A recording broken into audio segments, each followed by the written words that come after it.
बिस्मिल्लाहिर्रहमानिर्रहीम। अस्सलाम वालेकुम। मैं हूं मोहम्मद इदरीस वान एडवोकेट। दोस्तों, गैर कानूनी तौर पर मोरितानिया से स्पेन जाने वाली कश्ती हादसे का शिकार हुई और इस कश्ती में 86 अफराद सवार थे, जिनमें से 44 लोग जो हैं पाकिस्तानी वो जाम बाग हो चुके हैं और दीगर लोग भी मर्डर हुए हैं। काफ़ी लोग इसमें जाम बाग हो चुके हैं और इस तरह गैर कानूनी तौर पे जो इंसानी स्मगलर हैं दुनिया में, वो लोगों को हीले बहानों से हायर करते हैं, उनसे पैसे बटोरते हैं, किसी भी हीले बहाने से उन्हें बाहर जाने के लिए उन्हें तैयार करते हैं। फिर उन्हें वहाँ पे ले जा के रास्ते में उन्हें ब्लैकमेल किया जाता है, उनसे पैसे बटोरे जाते हैं।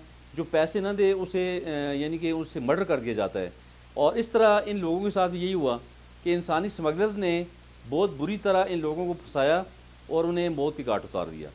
और ये बातें सारी बताई उस शख्स ने जो कि इस कश्ती में बच गया था, जो उन लोगों में से बच निकला था। उसने अपने इंटरव्यू में ये बात बताई है कि उन लोगों के साथ क्या हुआ। और यहाँ तक कि 8 दिनों तक इन लोगों ने, इन जालिम स्मगलर्स ने इस कश्ती को वहीं पे रोके रखा समंदर के अंदर।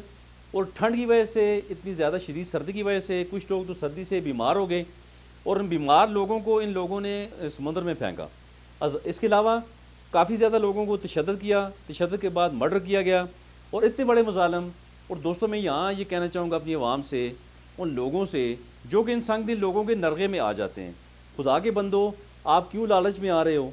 आपको कोई बंदा कहते हैं जी मैं आपको बाहर लेके जा रहा हूँ, इतने पैसे आप दे दें, तो आप कानूनी तौर पे क्यों नहीं अप्लाई करते बाहर के लिए? अगर आपके अंदर कोई क्वालिफिकेशन आपके पास है, कोई टेक्निकल हुनर आपके पास है, तो आप एक सीधा रास्ता इस्तेमाल करें। अगर आपके नसीब में रिज़्क हुआ, बाहर का रोज़ी पानी हुआ, तो आप सीधे तरीके से भी आप चले जाएंगे। आप क्यों अपने बच्चों को मौत के मुँह में दे रहे हैं? आप क्यों इन जालिमों के हाथों चढ़ रहे हैं?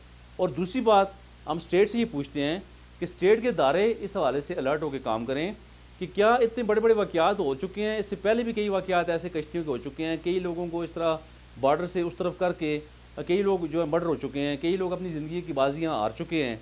तो अभी तक हमारी इंतज़ामिया, हमारी गवर्नमेंट, हमारे अदारे खामोश बैठे हैं। क्या हमारे अदारे इन लोगों पर हाथ नहीं डाल सकते?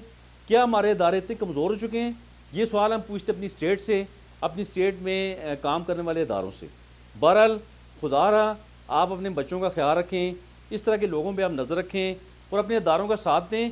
और जहाँ कहीं भी कोई शख्स आपको इस तरह लेके जा रहा है या किसी भी तरह आपको हीले बहानों से आपसे पैसे बटोरने की बात कर रहा है, तो आप इन लोगों को पुलिस के हवाले करें। यही हमारा पैगाम है। खुदारा तमाम इंसानों के लिए काम करें, इंसानों की बढ़ोतरी के लिए काम करें, इंसानों की प्रोटेक्शन के लिए काम करें और अपने नौजवानों की हिफाजत के लिए आगे बढ़ें। और जहाँ कहीं भी आपको कोई कल्पट नज़र आ रहा है, कोई इस तरह का मशकूक इंसान या कोई ग्रोह नज़र आ रहा है, तो उसके ख़िलाफ़ आप कंप्लेंट करें।